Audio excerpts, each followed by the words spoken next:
and Talk, WHIO. Hold on to your panties. The party is about to begin. I can hardly wait. I love this show. Check 1, check 2, check 3. Are we ready? Check 4. You know what? Enough talk. It's showtime. It's the Evening Edge with Todd Hollst. Call me now, 937-457-1290. Locally grown, seriously funny on WHIO. Oh, Todd, you got off the couch today. Woo-hoo! So we're gonna give you just a little bit of praise. A little bit of praise just for you. Well, you actually got off your couch today. You know we gotta give you praise. Sing that name. Sing that name. Oh, Todd, we praise you. It is the Evening Edge, Monday through Friday, 5 to 7. Live stream is up on Facebook and YouTube. Tonight, it's Wing It Wednesday. Coming up after 6:30, we've got a gentleman coming in from St. Vincent de Paul Neighborhood Ministries. His name is Max Lawther, and he'll be here just after 6:30. And, of course, Wing It Wednesday brought to you by my USA Credit Union, your best financial friend. We're also going to announce the winner of the Huffy F-150 ride-on battery-operated vehicle that the great folks at Huffy were so kind and generous to donate to the Evening Edge to give away. That's going to come up just after 5:30. And we've got a Florida man, we got Cheez-It news, and we've got so many things to talk about tonight. The first thing I got to get to is we had a incident last night up in Darke County, Shelby County line, where a car hit a silo. Now, I can't tell you how many people sent me a story or a link questioning whether or not this is something that we were going to count. Well, very early this morning, I posted that, yes, we're going to count it. But as the day went on, and I had conversations with people here in the building, we've decided that the silo is much like a water tower. And we had this discussion a couple of years ago, whether or not we should count water towers being hit. And the decision that we came up with at the time is that water towers will only count if there is a door at the base of the tower. Legs don't count. You can't just hit the legs. It's not really, while it is a structure, it's not really a building that somebody could stay in or live in, right? So that's kind of where we drew the line a couple of years ago. And we haven't had an incident like this happen in a minute. So I guess I jumped the gun. So I apologize for jumping the gun. But we are not counting that. So we are stuck at 112 for the year. Cars crashing into buildings. Now we still have just under a half a month left for for our tally. Last year we had 131 for the year. I don't think we're going to beat that. I hope we don't. Holy cow. If we somehow manage to catch up to last year's tally, that's pretty brutal. But right now we stand at 112. So that hopefully that will answer everybody's question. But if you didn't see the story, a Jeep was traveling north on Darke Shelby County Line Road, hit a patch of ice, went off the right side of the road, hit a well pump, then crashed into a grain bin, one of those big silos. And the silo came down on the car, and they had to airlift the 20-year-old driver in care flight to the hospital. I don't have any details on his condition, but hopefully, or she, I don't know, it doesn't say, but hopefully they're okay. They're okay. But boy, that's scary out there in the country. You know, I drove out to Troy the other morning to deliver bikes to the nonprofit up there, Seeds of Hope, that got the 25 of the Huffy BMX bikes for Christmas to give to their kids in their program. And I was driving on those back roads up there, and they barely looked like they've been touched. It was a little slick. So I certainly can understand that for sure. The other story, I didn't talk about this earlier in the week when it first sort of started making the rounds. I just thought it would die down, but apparently it's not going to die down. And this is, of course, the big controversy of the Bengals not removing the snow from the seats in the stadium. People are absolutely livid over this, I guess. Parker, have you been following this at all? I mean, so we had snow on Saturday, and we got a pretty good chunk of snow, and they had to get the stadium ready for Sunday. So they took care of all the real important, pertinent areas and removed the snow. But apparently they didn't bother with the seats. And I've also seen that they had like half of their game day employees call off on Sunday because of the weather. And they only opened up half the gates. So people were outside waiting forever to get in, and then they had to sit on top of snow on top of that. Are you kidding me? That's what I've seen. That the stadium workers called off? Yeah, they had a bunch of them call off. Oh, that's what I read earlier in the week. Show must go on. That's right. Show must go on. You don't call off for that. That's crazy. Wow. So, yeah, you had people out there waiting forever to get in, and then... Well, you can't open all the gates if you don't have people to work at all the gates. Right. It would be bedlam. Right. Right? But the story was initially that because the Bengals didn't remove the snow from the seats, that there was a possibility that they could get fined by the NFL because there's some rule that says you have to do that, right? So we don't know if they're going to get fined. Is that the last I saw was probably not, because the NFL, I think, made a statement saying, well, they got the important stuff, snow, remove the snow from the important stuff, like the field and the sidelines and the aisles and the walkways and all that. Right? Yeah, I saw that. I haven't seen any further update either. So, but people were, I guess, just up in arms about it. They were incredulous. I can't believe that they would not remove the snow. But I remember when I was growing up, my dad had season tickets to the Cincinnati Reds at Riverfront Stadium. Now, we never had to deal with snow, right? We get it. But there were ushers there. And the ushers would walk you down to your seat if you asked, right? Maybe you don't know where you're going, or you just like to be treated special. And there's nothing wrong with that. But I remember we had the same usher every time. And my dad got to know the guy. I can't remember his name. It might have been, honestly, I think it might have been Ron for some reason. That's popping into my head. But Ron would walk us down to our seats, and he had a cloth, and he'd just wipe off the chairs. Not that there was anything on it necessarily, but it was just a courtesy. Now, I would imagine that if you went to the Bengals game on Sunday and your seats were snow-covered, you could ask an usher to knock off the snow if you didn't want to do it yourself. But, I thought that was interesting. Now, the other question I have is, did they happen to brush off the snow of the more expensive seats? Like the seats that were closer to the field on the 50, or maybe, some of the luxury boxes have seats. I think those might be covered though.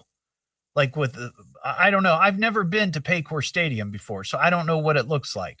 What I read that they got a majority of the lower bowl, and then the next level up, they got those, but the top level of the stadium is where they didn't get all of the seats. Oh, so the people in the cheap seats, and when I say cheap, that's relative because they're not cheap, but the people up in the higher elevation, you're out of luck. Right. Yeah. So they took care of the people that had the most expensive seats closer to the field, lower down in the bowl, but not the people higher up. Maybe that's what they're upset about. Well, I think part of it too is unequal treatment. Well, yeah, it could be, but I think part of it too is they just didn't have enough people to get all that snow out.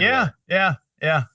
That's crazy to me that and if that's true, I would imagine that it's probably true that they had a good number of people call off that couldn't get there, but that's just nuts to me. Here's my question, though. If you're going to go to a NFL football game in an outdoor stadium the day after a snowstorm, Right.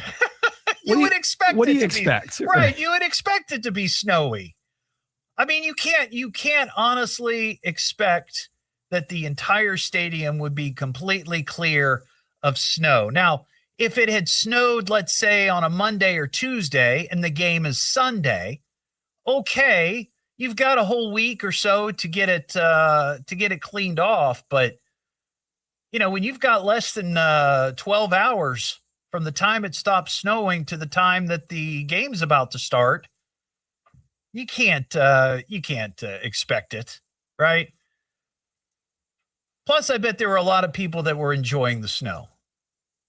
Were there snowballs being thrown? I'm sure at some point the way that game went. What am I listening to now? What is this? The Evening Edge with Todd Hollst. It's a radio show. It's entertainment.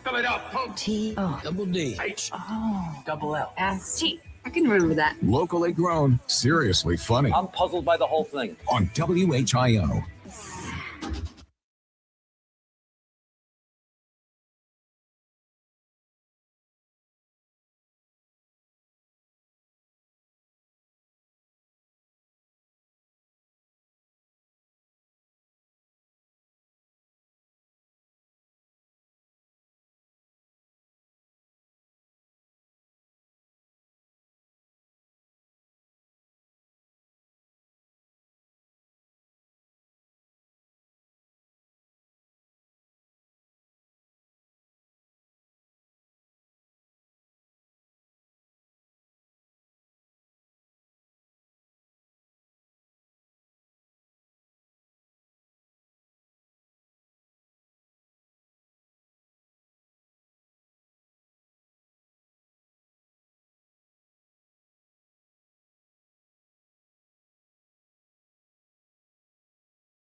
onto this field, point them out, and get them out of here. Perhaps he and Coach Knox are going to tee it up. No, I doubt it for all. I doubt that. Sam on this. Will the next person that sees anybody throw anything onto this field, point them out, and get them out of here. You don't let it, Cleveland. Harvey, that's a great clip. That's a great clip.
That's what I'm asking for Christmas this year, hearing aids.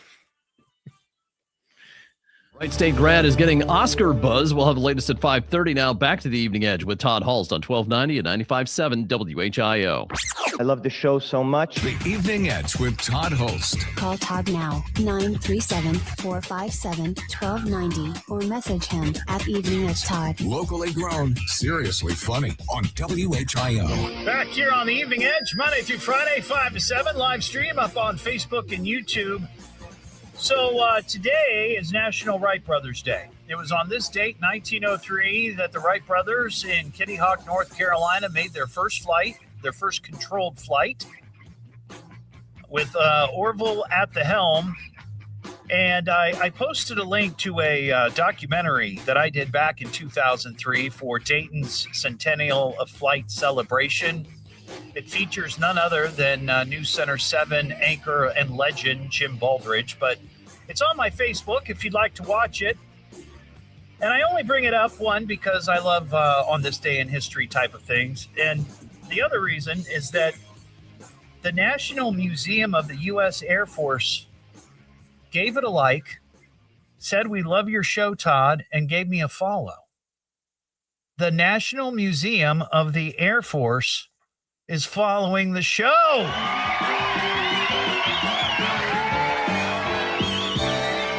I'll take that validation, of course. Let's see. We got Doug in Xenia. What's up, Doug? Hey, how you doing? I'm well. What's shaking, brother?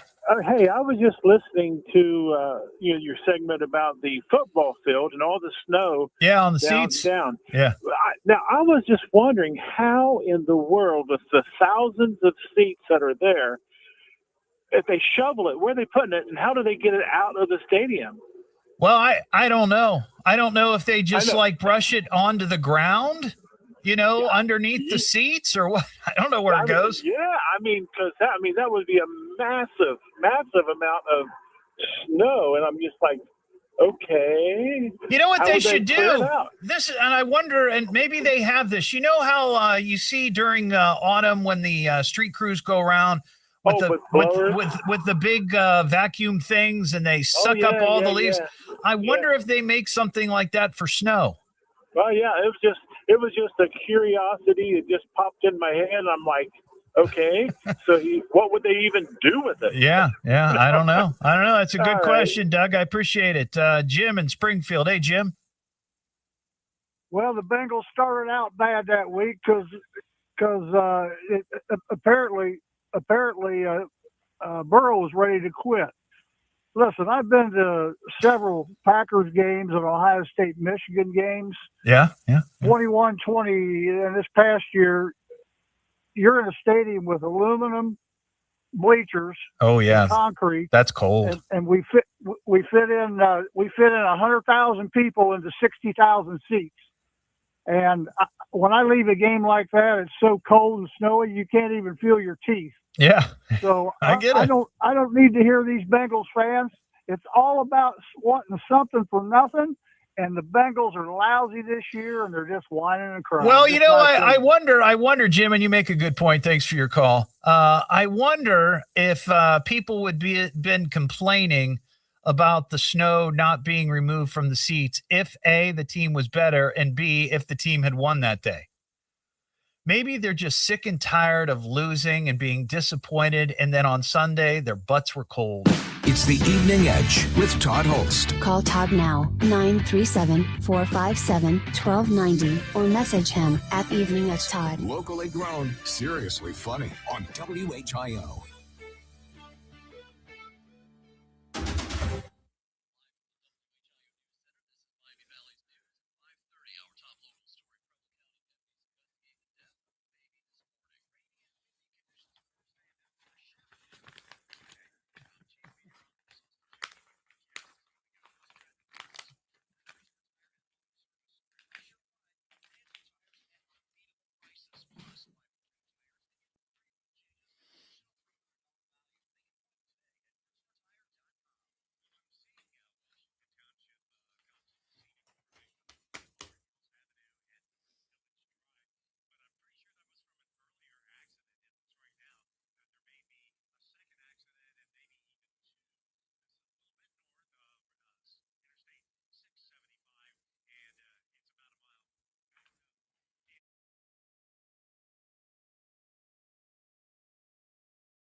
Well, that's also an excellent point, Clinton.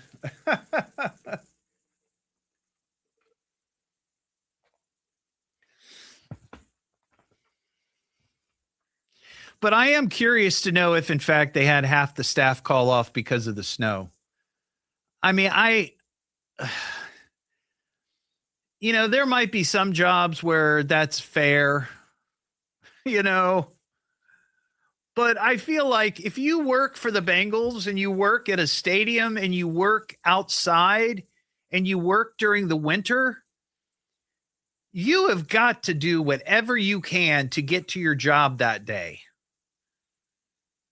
And I can't believe that if half or even a quarter of the employees that worked at the stadium called off, that most of them, they probably could have gotten to the stadium. They probably could have gotten to work. It might take you a long time, and it's certainly maybe a little more challenging and even treacherous, but I just feel like you gotta show up for that, You got to show up.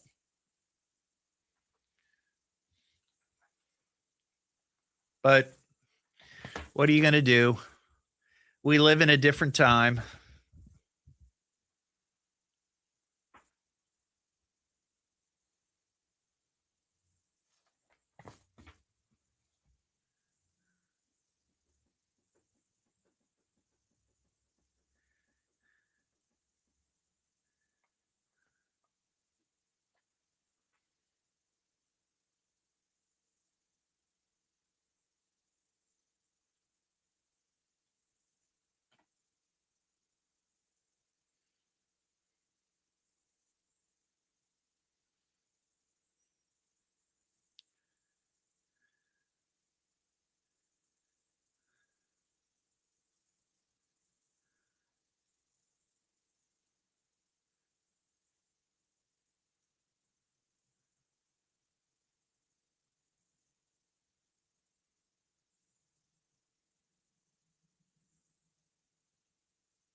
Very.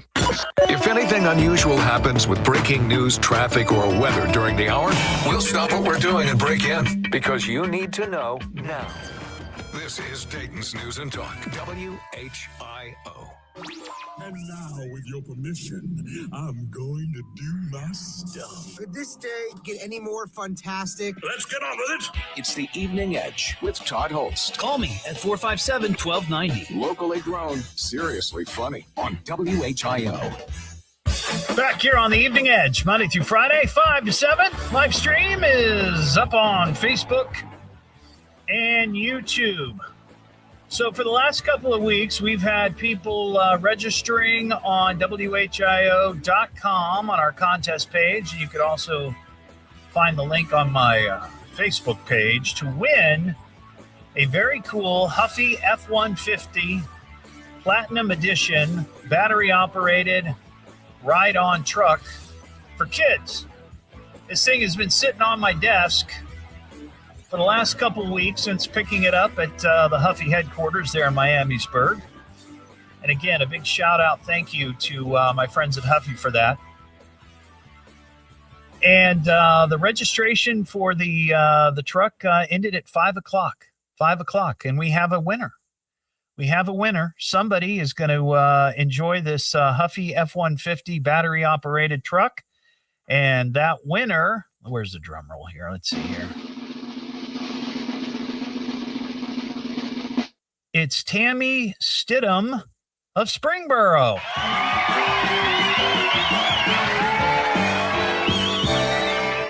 Well, that's awesome. I'll be in contact with Tammy. If Tammy, you happen to be listening, give us a call, 937-457-1290.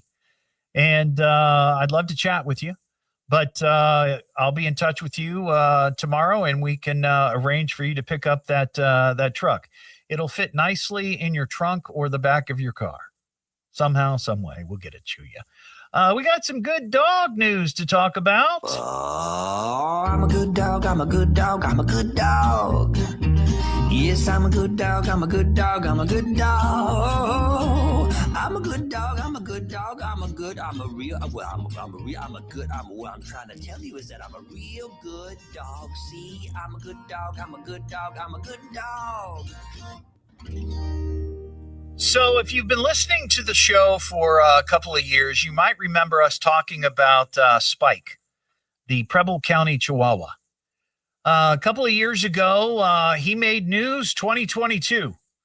He was named the world's oldest living dog. And I think there was a dog that was living in Spain, and then that dog passed on over the rainbow, the doggy rainbow. And Spike up there in Preble County was named oldest living dog. And we talked about it on the show because it's an interesting story. There was a little bit of controversy at the time because, and I wasn't the one, I don't think I was the one instigating it. I was certainly commenting on it. But the story is this. Well, let me just say that Spike turned 26 on November 10th. 26 years old is this dog. And if you're quickly trying to do the math in your head, that would make him 124 years old in human years. And the thing that I found interesting at the time when we first talked about it was that they were able to get Guinness to sign off on this. So the Guinness World Records, they in their books right now, Spike up in Preble County, the Chihuahua, is the oldest living dog. The thing that I question, and I'm not suggesting that there's a fix on here. I'm not. It's just that the family that owned the dog, first of all, they came into the dog secondhand. The story is somebody in the family was at a grocery store doing some grocery shopping. They opened the door to put the groceries in, and the dog leaped into the car. Not their dog. Just a random dog just leaps right into the car. So the family kept the dog. Now, I don't know if the family tried to find the owners. I don't know if there was a collar on Spike. I have no idea. But long story short, in that instance, they kept the dog. Then they took the dog to a veterinarian. And this is where I feel like it's a little shady. Now, when we talked about this at the time, I had several people call and tell me that, yes, a veterinarian can look at a dog, and I think specifically their teeth and gums, and give you a pretty accurate estimate as to when the dog was born or how old the dog is, right? So they can look at it and say, okay, with this particular breed and that set of chompers, I would say this dog's been around for 10 to 12 years or something like that. That seems reasonable. But according to the story back then, and it was repeated again in the story that I saw today on WHIO.com, is that when they took the dog to a vet, the vet told them that the dog was born on November 10th, 1999. And I'd like to know exactly how they know that the dog was born on November 10th. How do you know exactly what day? Now, if the dog was already in their system, then theoretically they'd be able to find the original owner. I don't know. But my point was then, and it is now, that unless you know exactly what day the dog was born, how can Guinness say this is the oldest dog in the world? Because it's all conjecture. Somebody's making a guess as to when the dog was born. And I feel like when it comes to Guinness, it needs to be factual. It needs to be accurate. If somebody's trying to set the world record for chin-ups and they do 500 in the time frame allotted, you've counted them off, right? You know exactly the number. But happy birthday to Spike the Chihuahua. You get my point. It just seems a little, it seems a little shady. It just seems a little shady.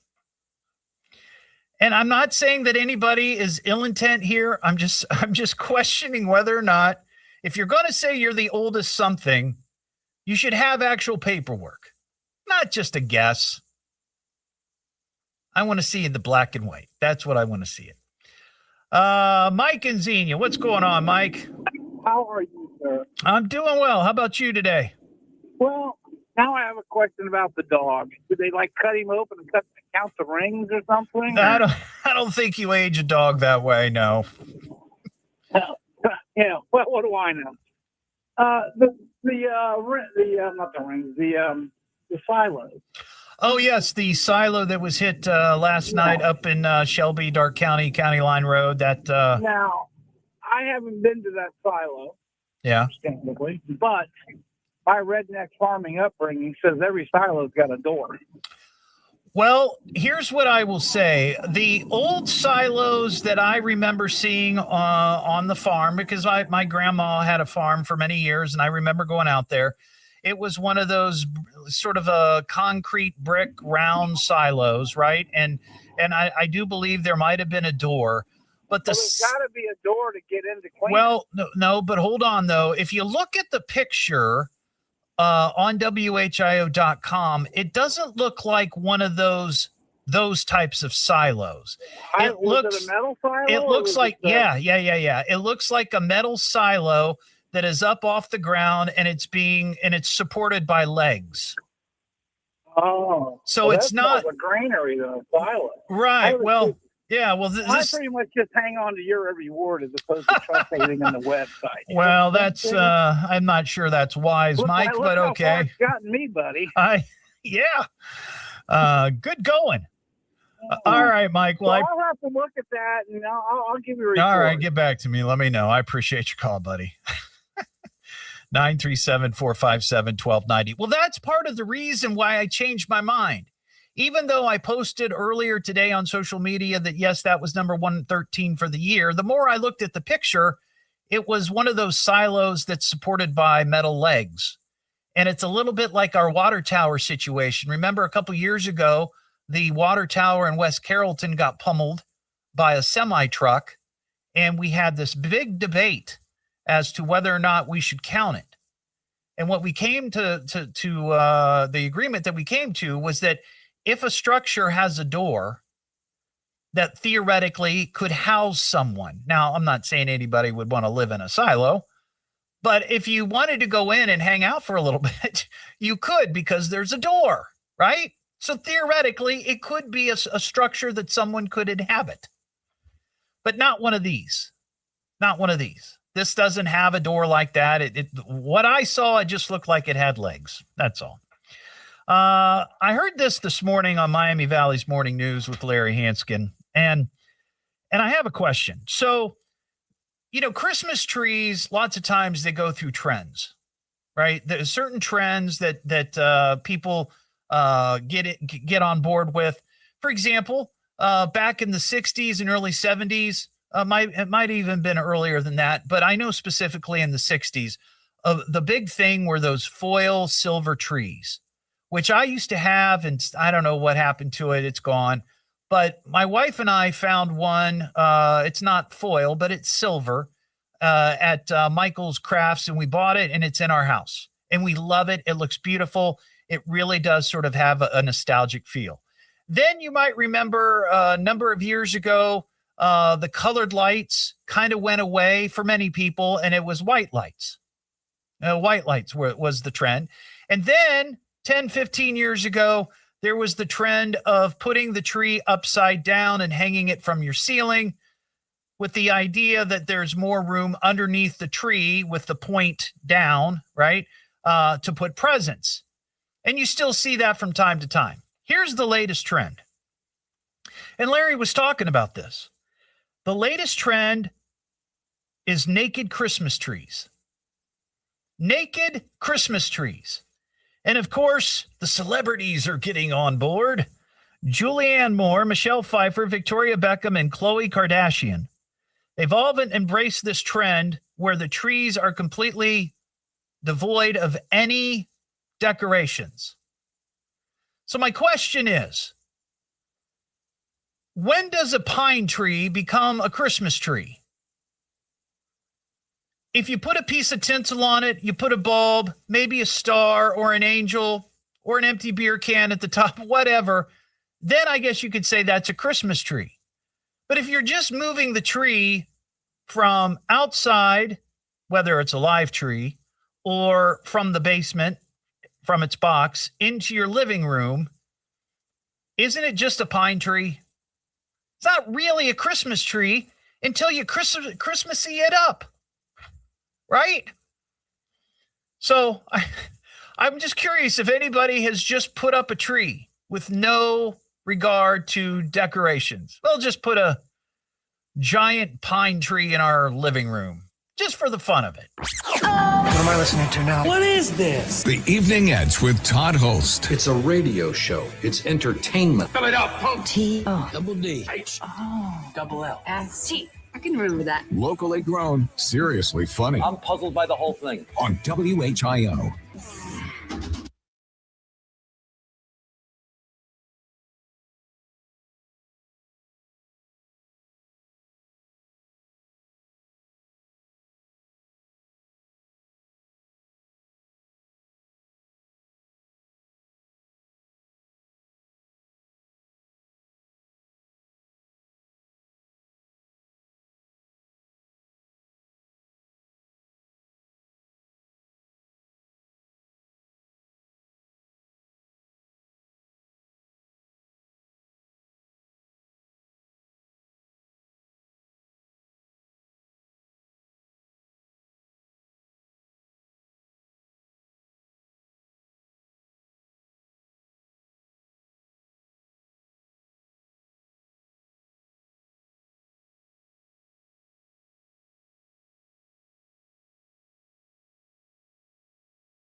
Yeah, I would think a empty pine tree as your Christmas tree would just be joyless. It's like, what's the point? Why go through the effort? I mean, I guess if it's artificial and all you got to do is take it out of the box and put it together, it might take 10 minutes. Okay. But still, the idea of going out and buying a tree, like a real tree, and then bringing it into your house and just setting it up with no decorations. That's like the epitome of laziness.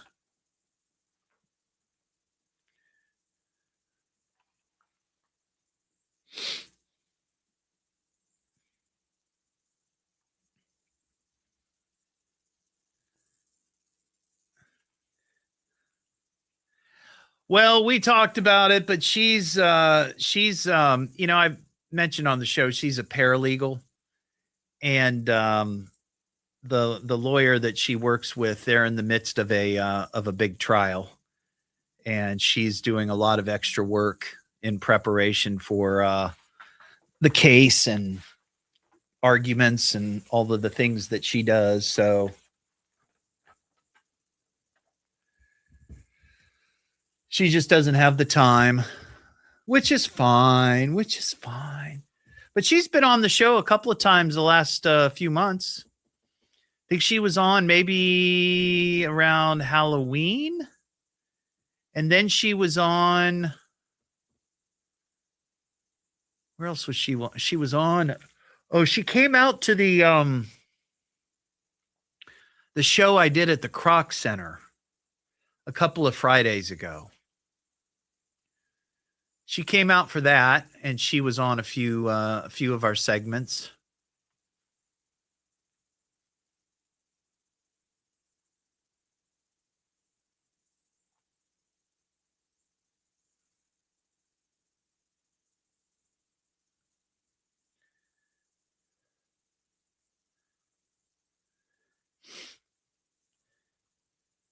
Oh, that's right, Clinton. Thank you. I don't remember.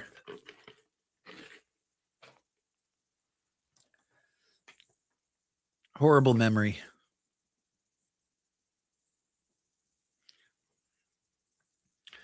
We don't have a color wheel, but we have a rotating base on the tree.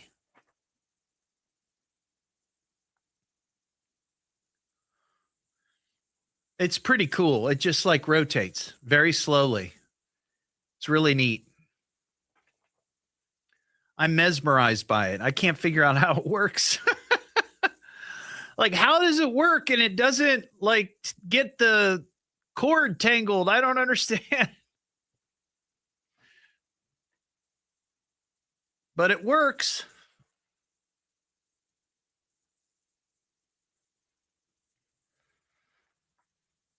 Some sort of magic.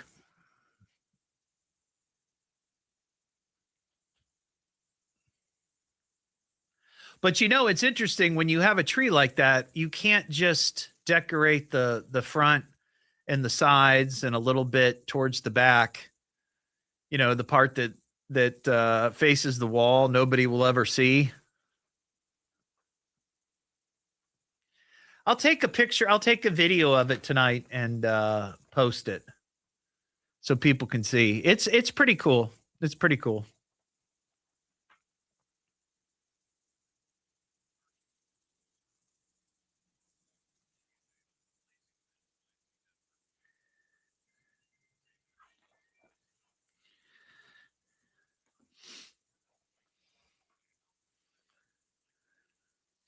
McAfee Heating, Air, and Plumbing Studios. Breathe easy. Choose McAfee. Call today or visit mcair.com. WHIO-FM, Pleasant Hill. WHIO, Dayton, Ohio.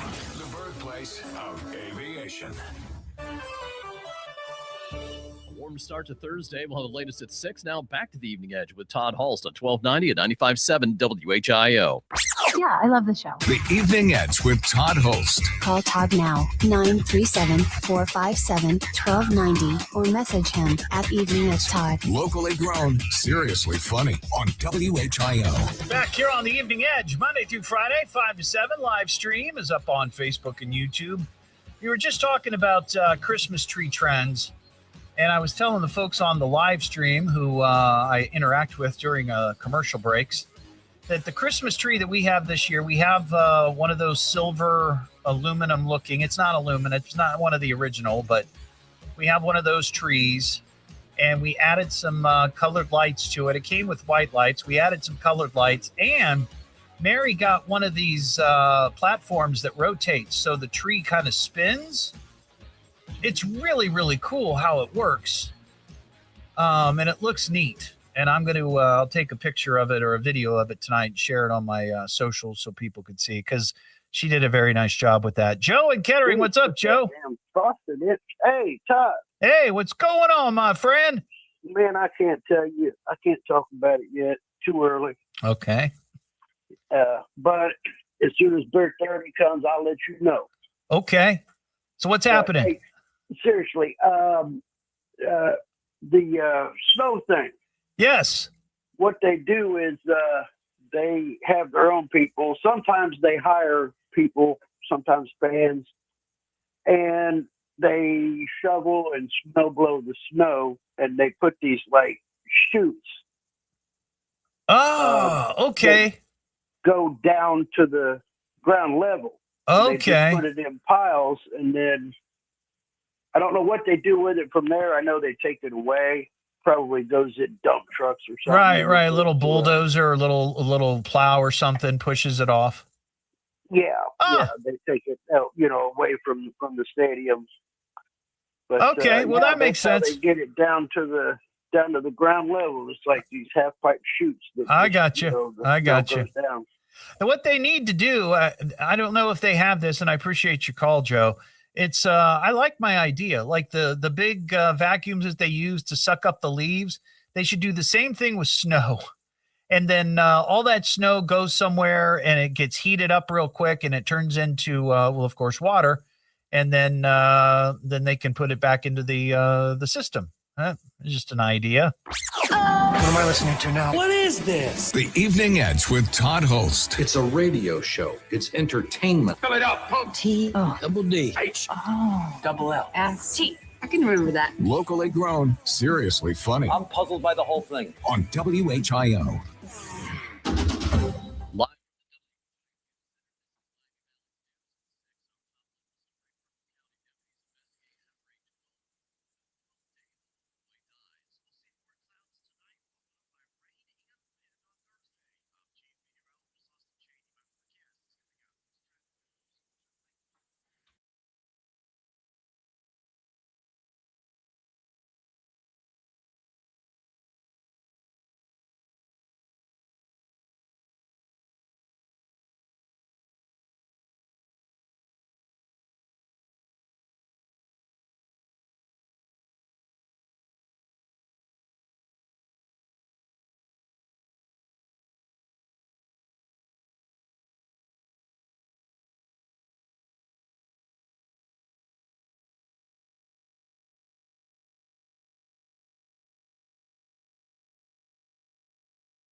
You know, I had a question. At the Golden Lamb, on their menu, do they serve lamb? Just wondering.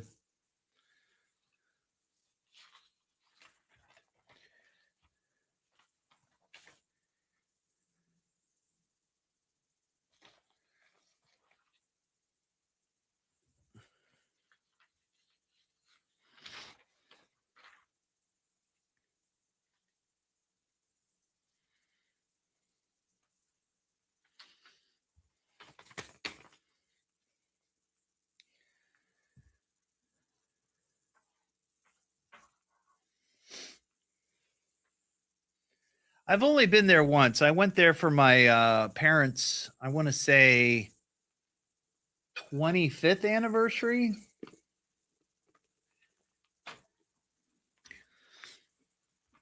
20th or 25th. I can't remember. I think it was 25th.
.95.7 WHIO, Dayton's news and talk depend on it. If anything unusual happens with breaking news, traffic, or weather during the hour, we'll stop what we're doing and break in because you need to know now. This is Dayton's News and Talk, WHIO. And now the moment we've been waiting for is here. Hey, I'm here for the big show. This guy, Todd, does he make you laugh? He's funny. Yes, listen sometimes. It's kind of a big show. Okay, boys. It's the Evening Edge with Todd Hollst. Call me now, 937-457-1290. Locally grown, seriously funny on WHIO. Clark, do you think there's enough room for the angel? Oh, sure, honey. I have a little more trimming to do, but that won't be a problem. Ready? I give you the Griswold family Christmas tree. It's that time. Christmas time is here. A lot of sap in here. Everybody knows there's not a better time of year. Hear that sleigh. Santa's on his way. You can parade for Christmas vacation. 250 strands of light, 100 individual bulbs per strand for a grand total of 25,000 imported Italian twinkle lights. I dedicate this house to the Griswold family Christmas. I can't wait. Gonna make this holiday as perfect as can be. Just wait to see this Christmas vacation. Going for a new amateur recreational sausage sled land speed record. Clark W. Griswold Jr. Remember, don't try this at home, kids. I am a professional. Later, dudes. Snowman in the middle.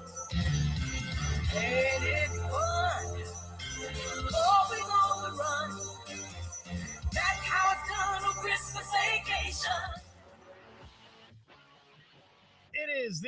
Edge, Monday through Friday, 5 to 7. Live stream is up on Facebook and YouTube. So when I come into the studio every day, I prepare the studio, I get the board set up. Generally, I do it correctly. Flip on the computers and immediately start going through the recycle bin for show prep that Larry Hanskin has left behind. And I found a list that he went through this morning of America's top 10 favorite Christmas movies. This according to a new survey by YouGov. And I have some questions on this list because YouGov.com is a pretty reputable survey company. They do all kinds of research, and when you see something like that, you go, okay, well, this is probably more valid than some of the other crazy polls. Like I like Ranker. I've talked about that on the show many times, but that's not very scientific, right? But with this group, they reach out to folks and they get people in different demographics and the whole deal. It's like a real legitimate poll. So I give this a little more credence, but here's my question. Here are the top 10 favorite Christmas movies in America.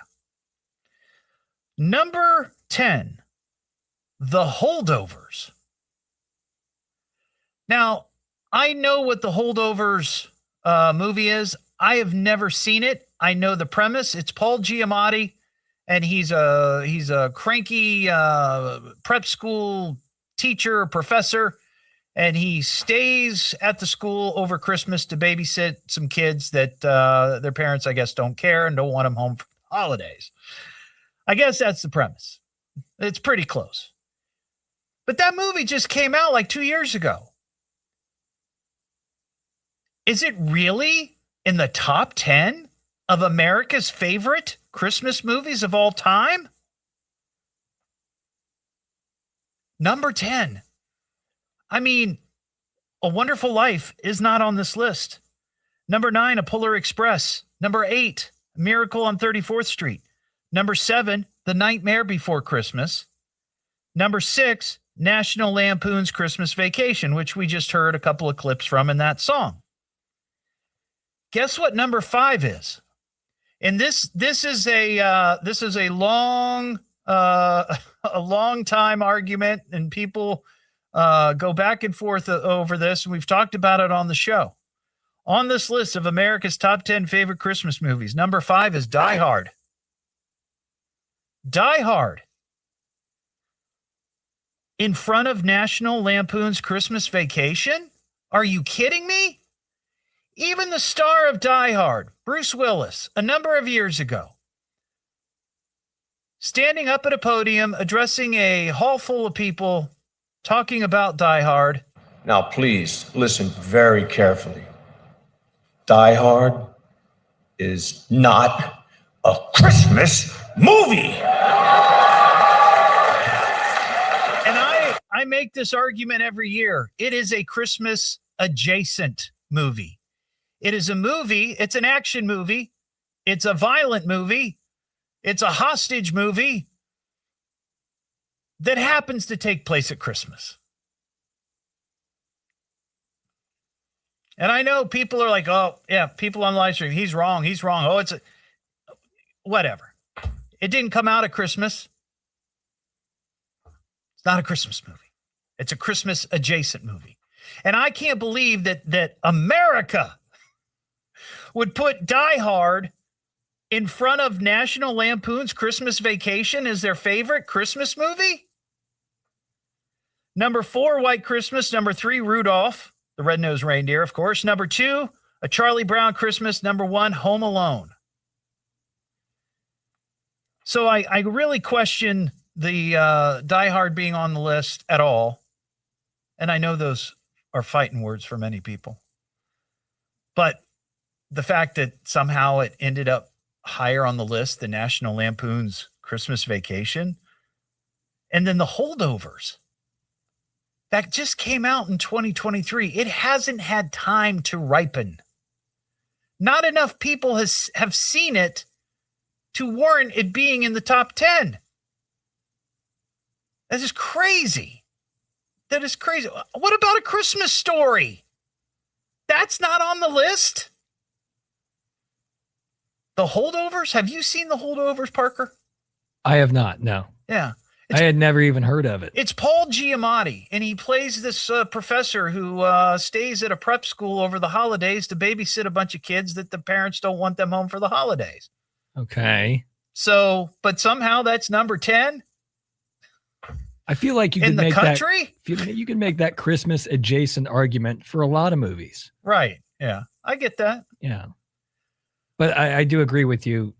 Christmas Vacation needs to be in the top 5 there. Yeah. No question. Yeah. But I thought that was a little strange. List that was from I found that in the recycle bin. I guess Larry talked about it this morning. Karen in Butler Township. Hey, Karen. Hey, now let me ask you before you get to your comment about Christmas trees. In your opinion, Die Hard Christmas movie or Christmas adjacent movie? Neither one. Oh, okay. Well, there you go. I mean, it does on hold. It does take place during Christmas, though. Miracle on 34th Street one of them? Yeah, number 8. Okay, well, I didn't hear it because I was on hold. But the Christmas Story, I think that's what you said. One of them that wasn't on there. Yeah. And I love that movie. Yeah. Absolutely loved it. Yeah. So what's happening? What I'm calling about, I had a metal tree like you and your wife have. Right. Okay. Mine had the colored lights, and it went around. Right. But it was a little bit crooked, just a tiny bit. I don't know whatever happened to it. And my daughter said, Mom, get rid of that tree. Oh, man. It doesn't look right. It's a tiny bit crooked, and you don't need it. And she kept telling me that. So guess what I did? You tossed it. I got rid of it.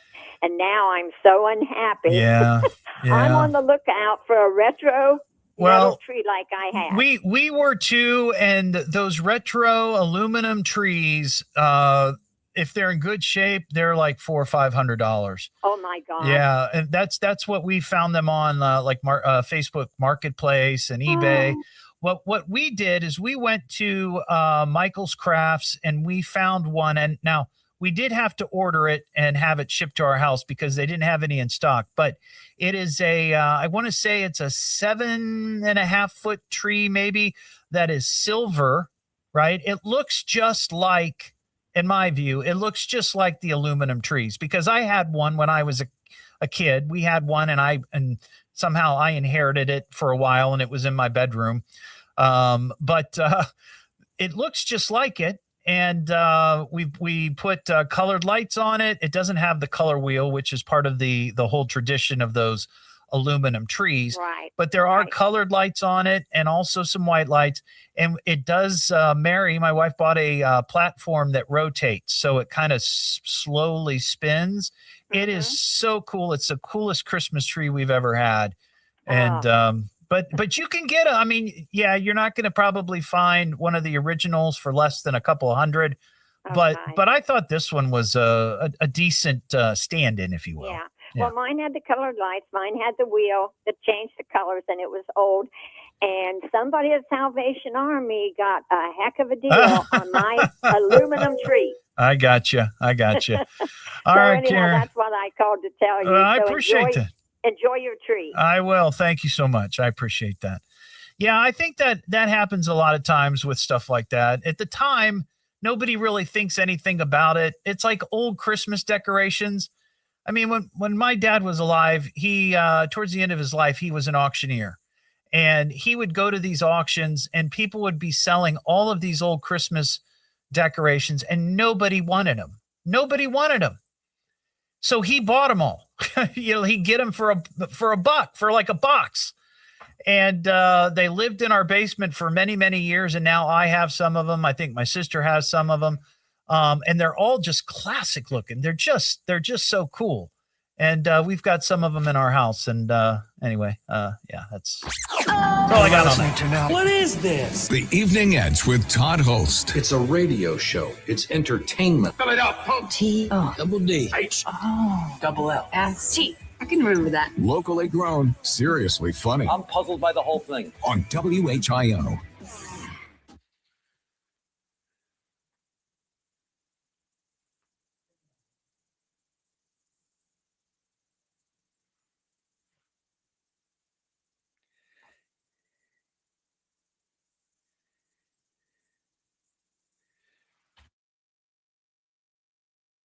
I'll be back. My guest is here.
Yeah.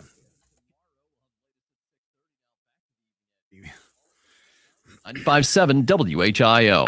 Yeah. Oh, okay. Well, let's get back to the show. The Evening Edge with Todd Hollst. Call Todd now, 937-457-1290, or message him at Evening Edge Todd. Locally grown, seriously funny on WHIO. Back here on the Evening Edge, Monday through Friday, 5 to 7. Live stream is up on Facebook and YouTube. Well, you know, I've said this before. I usually don't play the Powerball or the Mega Millions unless it's over $1 billion. Because really, then it's worth it to me. Shot, right? Well, tonight, it's up to $1.25 billion. There were no winners, I'm sure you know, on Monday night. So this is the lottery's 6th largest prize ever. And if you would happen to win it and you take the lump sum, it's about $572 million. So that's happening tonight. And, of course, the drawing will be around, I think it's 11:55. We've got some mail. Knock off the jaw jacket. It's time for mail call. Master, I have mail for you. The fan man. Oh, I'm a big fan of yours. The mail is here. Your hate mailbox is full. If you'd like to shoot me an email, you can send it to eveningedgetodd@gmail.com, or you can just hit me up on Messenger. Hey, Todd, the Cheez-It Bowl should be here in Dayton. Why isn't it? What would it take to get it moved here? Edgehead Dennis. Well, Dennis, you know, we don't have a stadium large enough for a big college football championship game. All we have is Welcome Stadium, and that's not much of a stadium when you think about, you know, big-time college football programs. It would be cool because, of course, Cheez-It was invented here in Dayton, and it would be nice, but I'm not sure that they're interested in that coming to Dayton. I mean, we're fine for the basketball, but I don't think so much for the football. And speaking of the Cheez-It Bowl, that's the Citrus Bowl that's going to be December 31st. It's the Cheez-It Citrus Bowl. And I saw this, and, you know, from time to time we talk about Cheez-It recipes and things that people incorporate Cheez-It with. This is one that I honestly hadn't thought about. And I can't believe that I didn't think about this. So at the Citrus Bowl, they are going to be offering Cheez-It encrusted turkey legs. So think about it. It's like fried chicken, fried turkey. But instead of using breadcrumbs or whatever, you're using Cheez-It. That is ingenious. And I can't believe that I didn't think about that. And it sounds really, really good. If you happen to get to the game there at Camping World Stadium, you can buy a Cheez-It encrusted turkey leg for $25. That is an expensive turkey leg. What am I listening to now? What is this? The Evening Edge with Todd Hollst. It's a radio show. It's entertainment. Fill it up, folks. T-O. Double D. H. Oh. Double L. S-T. I can remember that. Locally grown, seriously funny I'm puzzled by the whole thing. on WHIO.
Turning our mics on.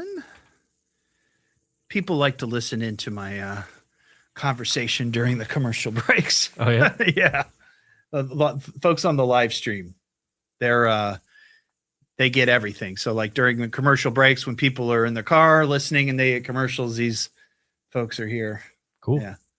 That's right, Ron. I'm giving instructions on what to do in case of an air raid.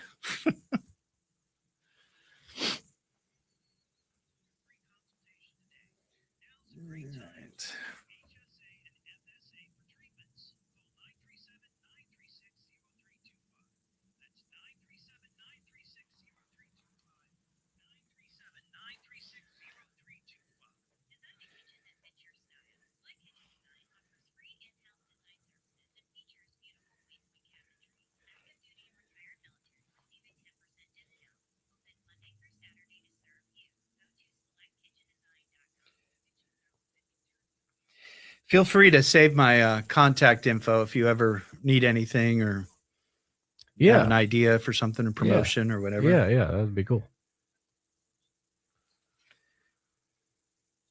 I met some of your cohorts, might have been maybe a month ago at this point. And there was a group of them who came over here for some meeting or something. Oh, really? With one of our salespeople. Yeah. Oh, they got a tour. Yeah. So I think they did something with Cox Media. Yeah. They were excited about that. They're still excited about that.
What happens with breaking news, traffic, or weather during the hour?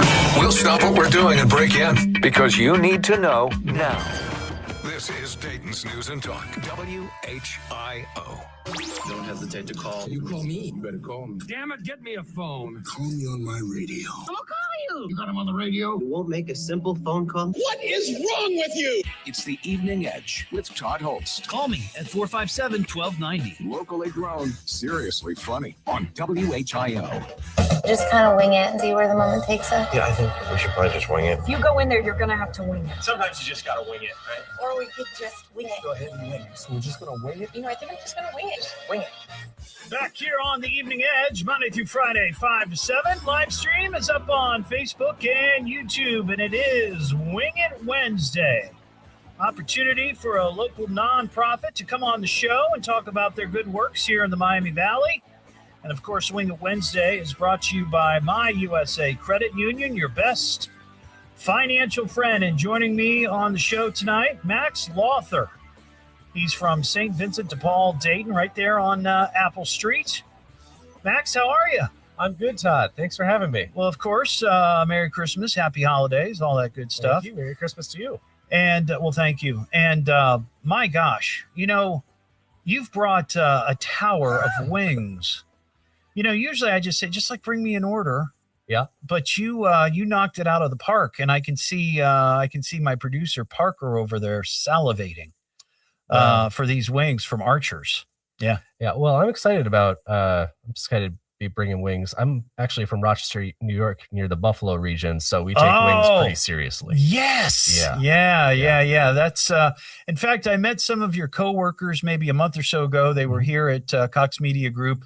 They were on a tour, and I mentioned that you were going to be on the show, and they brought that up, that you were from the Buffalo area, or that, you know, that, and that, you know, your wings. So before we get to St. Vincent de Paul, because that's why you're here. Absolutely. But I never pass up a discussion about chicken wings. Mm. So as somebody who is from that region, I would consider you a buffalo chicken wing expert.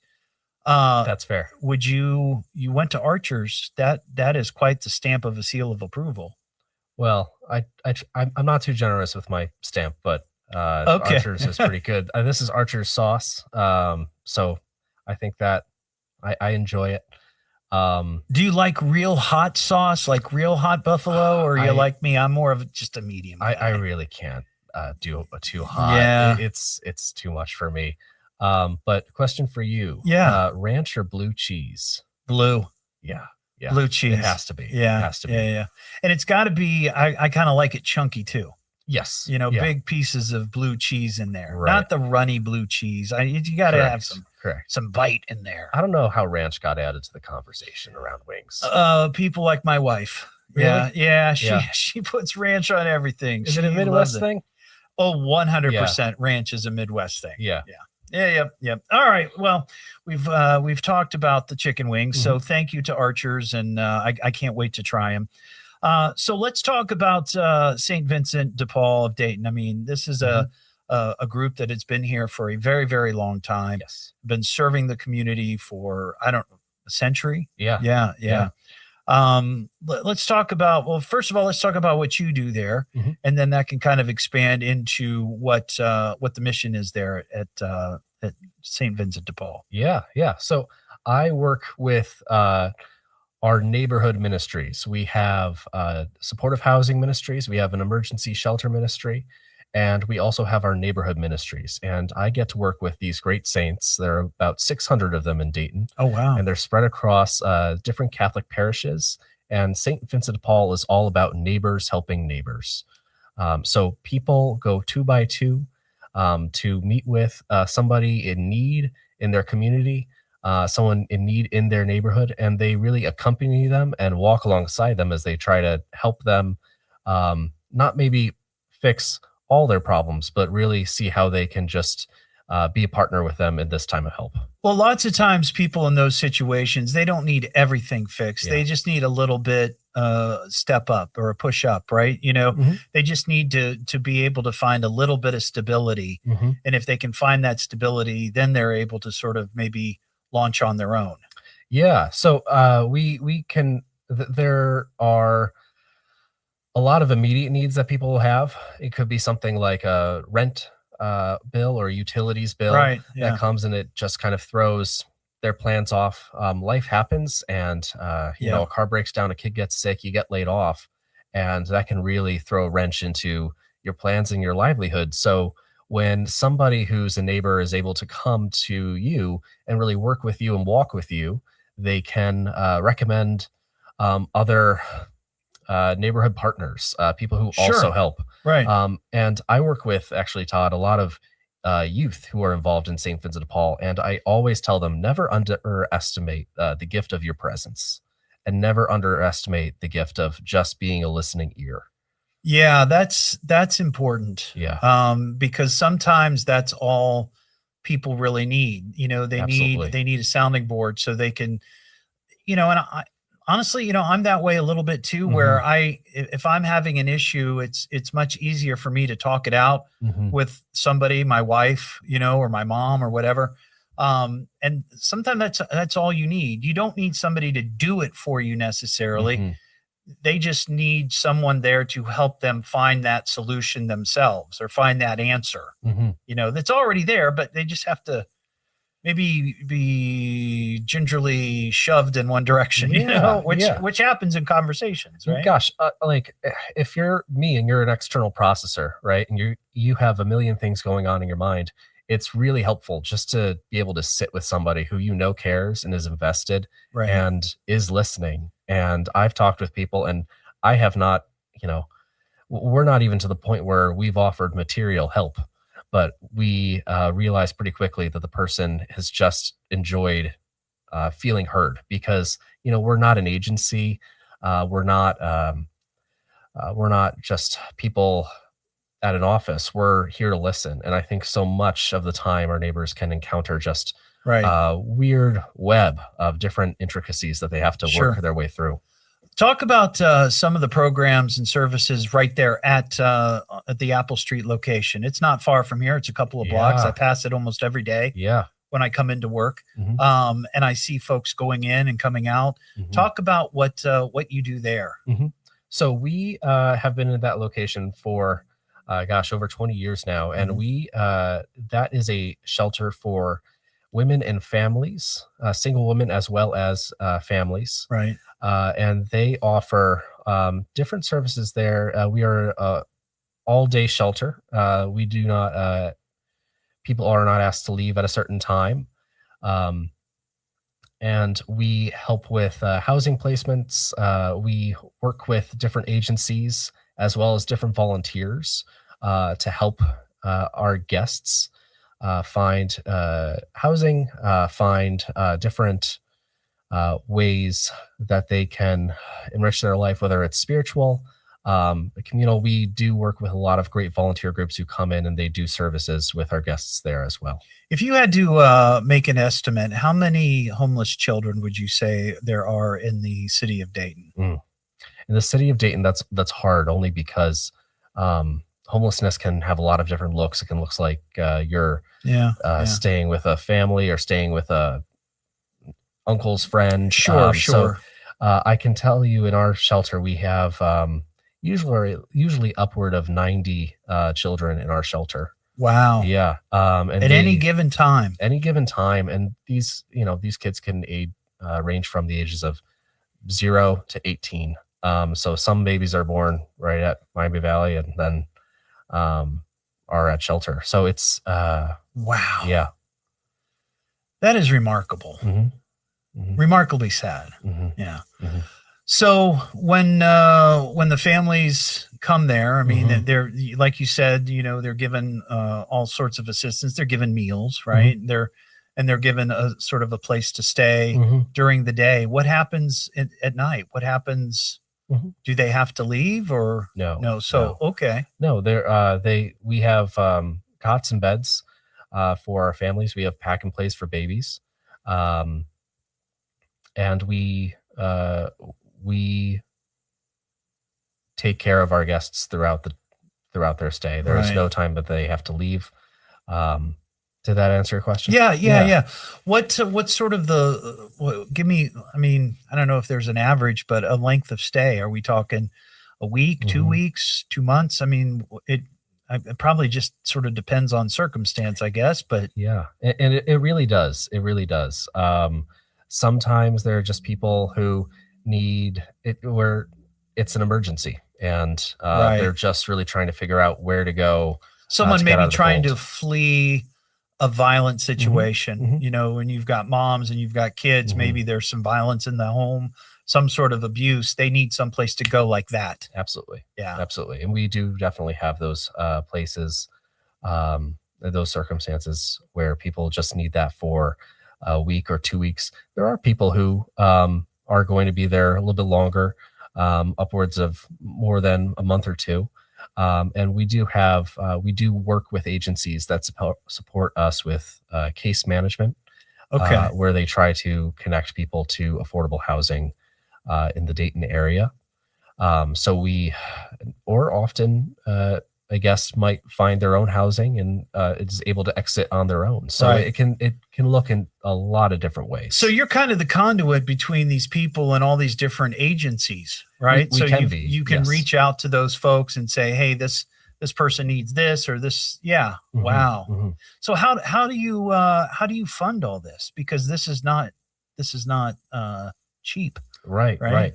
So we do have some government funding, but it's also from donors, definitely from our donors, both in the Dayton area and from wherever. Right. So how can people, because it is the giving season, right? Absolutely. How can people donate to St. Vincent de Paul here in Dayton? Yeah, all of our the best way to donate would be to go to our website at stvincentdepauldayton.org, and there is a giving page that walks you through different steps, amounts that you can give. We also have a team that you are able to reach through our website, so you can begin a conversation with them to discuss ways that you feel called to give. Okay. How about volunteering? Absolutely. Yeah. Yeah, we have. I remember. I will admit I only did it once, Mhm. but I remember being invited down there by someone that I knew to serve meals. Did you? Yeah, yeah. Oh. It was really an interesting experience, and you Yeah. know, you got to talk to some of these people and kind of Yeah. hear their story. Yeah. You know, It's really powerful, and we definitely rely on donors of both their time and financial giving. And I think it's wonderful the amount of people who have worked and volunteered their time in the shelters. We have people who do all kinds of things, such as serving food, as well as we have groups that come in and clean. We have groups that come in and work with the children. We have some cool activities going on there.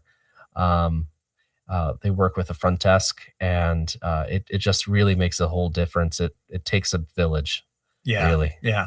What's the website? We got to take a break, but Absolutely. what's the website that people can go to? stvincentdayton.org. There you go. We'll be back in a minute. What am I listening to now? What is this? The Evening Edge with Todd Hollst. It's a radio show. It's entertainment. Fill it up, folks. T-O. Double D. H. Oh. Double L. S-T. I can remember that. Locally grown, seriously funny. I'm puzzled by the whole thing. On WHIO.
Pleasant Hill, WHIO, Dayton, Ohio.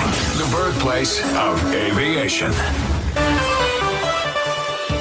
Warmer than usual temperatures continue until tomorrow night. We'll have the latest at 7 o'clock. Now back to the Evening Edge with Todd Hollst on 1290 and 95.7 WHIO. Now, to get back to this show. The Evening Edge with Todd Hollst. Call Todd now, 937-457-1290, or message him at Evening Edge Todd. Locally grown, seriously funny on WHIO. Just kind of wing it and see where the moment takes us. Yeah, I think we should probably just wing it. If you go in there, you're going to have to wing it. Sometimes you just gotta wing it, right? Or we could just wing it. Go ahead and wing it. So we're just gonna wing it? You know, I think I'm just going to wing it. Just wing it. Back here on the Evening Edge, Monday through Friday, 5 to 7. Live stream is up on Facebook and YouTube. It is Wing It Wednesday, brought to you by My USA Credit Union, your best financial friend. We're here with Max Lawther from the St. Vincent de Paul, Dayton. And Max, you wanted to talk about your neighborhood ministries before we jump out of here. Absolutely. Thank you, Todd. Yeah. So St. Vincent de Paul relies on a lot of people to serve our neighbors. Those are our donors, our volunteers, and also our Vincentians. And these are the people who work, gather in groups at a local Catholic church. We have over 20 of them in Dayton alone. And these are people who go out 2 by 2 to really meet and work with our neighbors. So thank you so much for having me on, Todd. Well, of course. If you are feeling called to support our mission, either as a donor, a volunteer, or you're feeling called to become a Vincentian, become someone who is engaged in our ministry outreach, please consider visiting our website to learn more. That's St. Vincent de Paul, Dayton. Awesome. Well, thank you, Max. You did a great job. Have you ever been on radio before? Not since the 5th grade, Tom. It's Todd.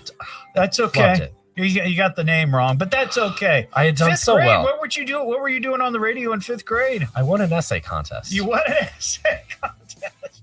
That's awesome. That's awesome. Well, you got your start in radio before I did, so good job. All right.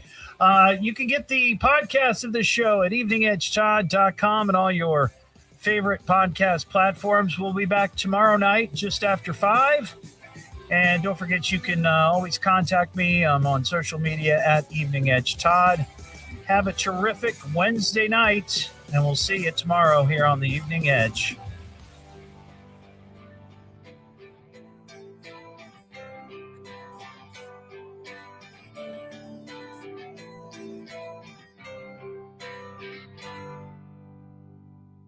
That's it. We're done. It's over already? Yeah, should have been here sooner. Game over! Sorry, guys, I gotta run, but there will be another show. When? Actually, I'll be back tomorrow. Same crap, different day. At least he's consistent. Good night, everybody!